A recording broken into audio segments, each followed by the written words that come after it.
10 tips to level up your game in Sonic Racing Crossworlds. First, let's level up your drifting. When you need to make a tight turn, let go of the gas while you're drifting. This slows you down marginally, but it makes the turn a lot sharper, preventing you from hitting walls or from missing the turn entirely. Especially if you're using acceleration type vehicles, you make up for that lost speed really quickly. Very rarely will you actually have to use the brake button unless you're playing on supersonic speed mode. The brake is very powerful in this game. If you hold the brake down for any significant amount of time, no matter what you're doing, you're going to slow down. So typically you'll need to just let go of the gas instead. Something you might have noticed is that little bit of lag at the end of your drift. Once you're drifting and you let go, your drift doesn't immediately initiate. That's because if you press down on drift and hold in the opposite direction before that boost initiates, you'll be able to initiate a drift in the opposite direction while maintaining the level of boost that you were already at. Each time you let go of the drift button and you initiate another one, it resets the meter that you were already filling. But if you're already at level 1 or already at level 2, it's not going to go back below that. This is called a counter drift. Counter drifts are helpful for when you're on a winding road, but it also helps if you need to make a tight turn but your car doesn't have the best handling.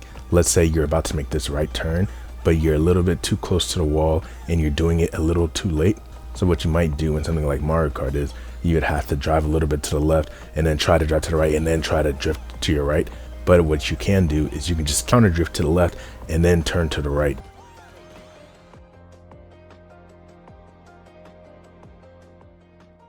Let's talk a little bit more about charging your drift. When you charge your drift, there are 4 levels that you can go to, with the level 4 being only accessible with a gadget. However, the speed between level 2, 3, and 4 are all the same. The difference between those levels of boost is just how long the boost lasts, as well as level 4 giving you invincibility for about 3 seconds. This means that in certain scenarios, charging a level 3 boost isn't really that imperative. Take when you're on the water, for example. If you're using a gadget that helps you charge your boost faster, a lot of times you can do rapid level 2 boosts in a row and go a little bit faster, and it'd be completely unnecessary to try to go for level 3 just because it takes so much time to charge up that you might lose a little bit of that top speed you're at when you're boosting. And once you're at that top speed, hitting multiple boost panels or doing multiple drift boosts after the fact can help build up your speed even more. So it's good to try to chain your boosts together. If you want more information, check out the boy Stickman guides. I'm gonna link him down into the description. He breaks down all the science of drifting and charging way more than this video will. It's pretty common for racing games to let you maintain your drift if you go off a ledge and end up in the air. What makes Crossworlds different though is the fact that not only do you still continue charging your drift in the air, but you can also trick as long as you keep holding down the drift button. This means that you can practically get away with drifting before every little ramp or ledge that brings you into the air. In some cases, it can really transform the stage. Additionally, you can also release your drift in the air. However, this is slower than releasing it on the ground. Performing tricks can feel a little stiff, especially if you're not using a gadget that augments its speed. Tricks only come out if you're a certain level above the ground. If you're too low for your character to complete an entire trick, then the trick just won't come out. Therefore, it is really imperative in a lot of small ledges to mash the stick to make sure your trick comes out. And there are a lot of scenarios where you can even get an extra second trick to come out where you would traditionally think you can only trick once. Now let's talk about flying. It's an aspect that seems to give people the most trouble when you're playing. Your 2 main priorities should be either hitting the center of the boost rings or items. Hitting the center of the boost ring gives what seems to be the same boost as a level 3 boost. Controls may seem confusing, but just think of it as a 360-degree drift. When you're in a car, you can only drift left to right, and of course if you're drifting to the left and you hold the stick to the right, then you do a weaker drift. But if you hold the stick towards your drift, you drift sharper. It's the same thing with the air, except you can drift up, you can drift down, any way you want. My advice is, when you can, try to charge your drift while entering the center of the ring. If you charge your drift while holding away from the direction that you're drifting in, you end up almost flying into a straight line. So a lot of times I will approach the ring from the side or from the bottom, hit that middle, and then I can release my charge drift and build on top of that. But it really just takes a lot of practice. Grinding the time trials will really help you familiarize yourself with each of these flying sections. And if you want to practice flying in general, Magma Planet has the longest flying sections in the game. And you will see that S rank is brutal if you don't utilize hitting the center of those boost rings. Making micro adjustments with the counter drift is imperative as well, especially if you have gadgets that charge up your boost faster. Digital circuit is a good place to practice flying on, as well as being able to maneuver between the lasers takes practice.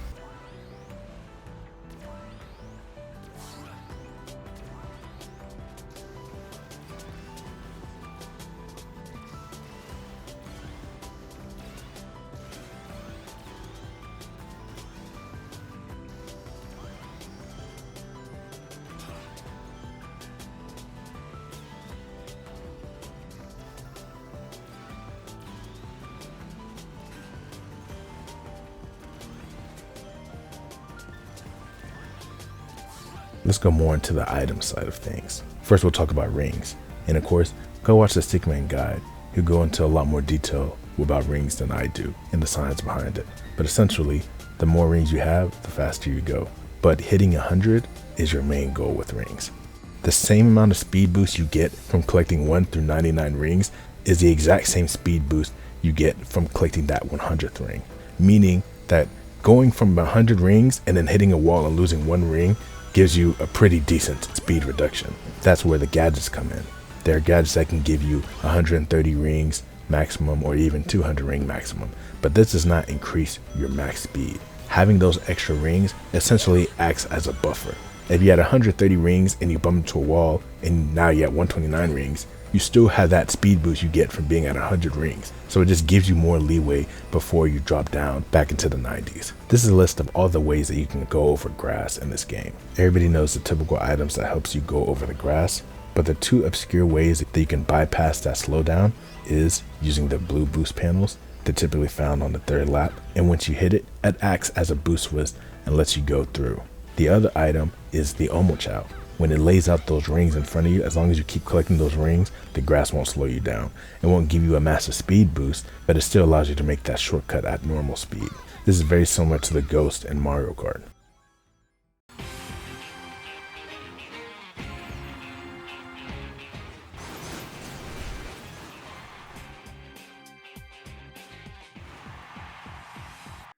Let's talk about slime.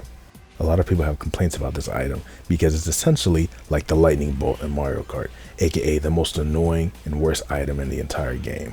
There are a couple of differences between the slime and the lightning. Probably the biggest difference is the way that they're summoned. The lightning is instant. The slime, a red ring portal goes up above your head, so it gives you an opportunity to dodge. The way slime functions in this game is that if it hits you, it takes away all your items that you're currently holding. However, if the item slot machine is still spinning, you still get to keep those items. There's multiple items that uses that red ring portal. It could be somebody dropping in on your head if they have the warp ring gadget. It could be the Dark Chow going to give you an item and help you, or if you're in 1st and 2nd place, it could be the weights coming to crush you. So when you see a red ring portal above your head, what do? If you have a boost whisk, should you just dodge every red ring portal you see? Not necessarily. Use logic and statistics to determine what you do. It is indeed typically always safest to dodge if there's been no portal rings in the race yet. So the first time you see a ring, dodge it. But let's say you're using the boost whisk to dodge, look at the enemies around you or look behind you. If you see slime coming out, that means the next time you see a red ring portal and you're not in 1st and 2nd place, is going to be a Dark Chow, which means don't dodge because the Dark Chow is coming to give you 2 free items. This works vice versa as well. If you see a Dark Chow come out first, then know it's going to be slime coming for you later. If you're in 1st place, because of the threat of the 2 weights, I would always recommend dodging, just because out of the 3 options it could be, 2 of them are options that's going to hurt you. Unless of course you rule out the weights and you rule out the slime. Another way to anticipate slime is also when it comes. If it's the last lap, say you're on the Podos, and you get to the last row of items, if you see a red ring portal come up above your head, that means some fool was waiting to pop it at the very last second. So if possible, I would try to dodge that mess, because it's most likely somebody trying to finesse the system right at the end. Some fool trying to bag on you. Of course, it could be some fool just getting a Dark Chow at the end and just popping it because I got no choice but to pop it. But again, that's where you use the information you gathered throughout the race in order to inform your decision. And that's 10 tips. Hold on, that's 10 already? Did I miscount? Feels a little anticlimactic. Well, what I planned for the last tip was supposed to be about the GOAT, that boy King Boom Boom. Pretty much the only feasible thing to use is a shield. But there is another option if you can do level 4 drifts with the +1 drift gadget. Those two for the longest time were the only real ways that you could dodge King Boom Boom. But there's been a new method. I found this out from Callie Mac on Twitter. I think they're the first person to reach Legend 1 in this game, and she has a few clips of her pulling it off. It's honestly really hard to do, so I think I'm just gonna let somebody else cover it, just because I've been trying to pull it off, and it's not something that I think I can do. You thought you could beat me?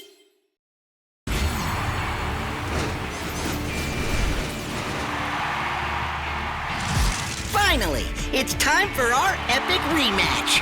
Don't disappoint me, Sonic the Hedgehog. You're on, Jet. Let's get out there and bring a whole new meaning to speed.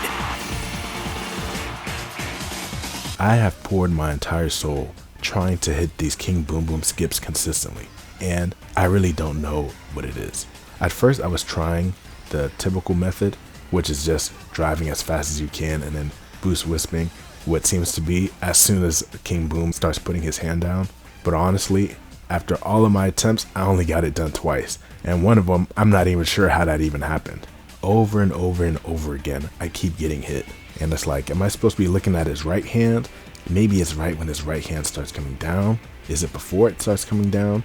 I've tried looking at his mouth, because right when his arm starts coming down, his lip kind of juts upward as well. Even looking at his left hand, it seems like his left hand kind of moves. I was trying to use any indicator I can, even looking at the blue target on the ground, just watching it pulsate, watching how many times it pulsates. It seems to pulsate about 3 times, but the thing is, depending on where you are, you really won't be able to see it. Sound cues, before he slams down, he does do 2 little warbled cries.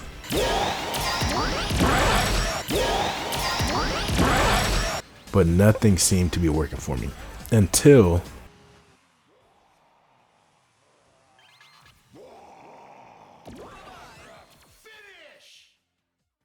did I really just do that from the stop position? Okay, let me try again. Yo, hold on, what's going on? I thought this was the strat for real, and maybe it really is the strat, because I was hitting it like 50% of the time consistently. Doing the traditional method, I only got it twice out of who knows how many times I attempted. This time, I was going every other race, I was hitting at least one, but then I went to sleep, and then the next day, maybe it's because I'm just tired from work or something.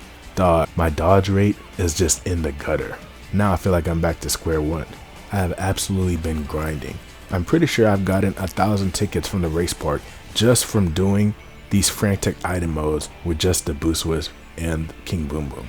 And of course this has to be intended, because when you dodge King Boom, you hear it. When you dodge a red portal ring, it makes the same noise when you dodge this. So they had to have known that people could do this. I know the boost wisp doesn't have any invincibility. Do you get invincibility when you're going backwards, or when you're standing still, or when you're going a certain speed? So I tried to test it out with the spikes, and you definitely do not get no invincibility. So for now, I think I'm gonna leave it here. This is mainly just to notify the whole world. The final tip of the video: you can indeed dodge King Boom Boom with the boost wisp. Is it better if you stop and slow down first? I don't know. Maybe I was just getting lucky doing that. Or maybe it's because I wasn't focused on driving on the road or whatever. What is the optimal thing to do? Well, obviously if you slow down and you miss the skip, then you just doubly punished yourself. Maybe it's more worth it to try to attempt to skip, but also try to like angle yourself sideways so that the blue tornadoes cover the entire map, so everybody behind you is forced to get hit. I don't know, dog. We gotta come together as a community. We gotta figure this mess out. And if a consistent method drops, then I'll be there to tell y'all. Thank you for watching the video. Let me know if you have any feedback in the comments or anything you need cleared up. Subscribe to BeastMD, as we're finally getting close to that 1K milestone. All y'all stay blessed. Peace.